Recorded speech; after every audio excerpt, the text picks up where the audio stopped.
Hey, this is Ryan at Kaizink. Today I'm showing you how we powder DTF print to get cured.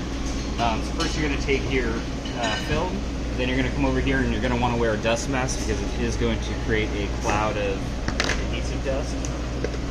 So what you're going to do is go ahead and scoop up a cup of powder, lay your print down inside like this. Now you don't want to touch any part of the print, and just go ahead and lightly sprinkle over the top, making sure that you're covering the full print.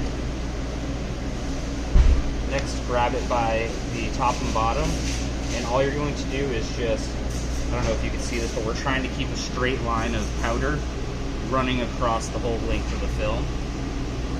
And so basically just do back and forth twice like that. And next you're going to kind of try to tap off the excess.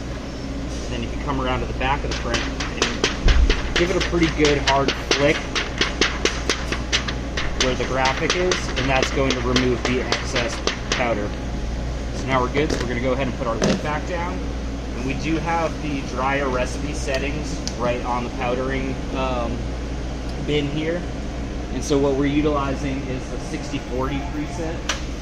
And it's going to be 7 speed for the belt, and then 730 for the temperature. And then just go ahead and line it up at the end, and it's going to go through. And once it comes out, I will include a picture of what a perfectly cured DTF transfer should look like.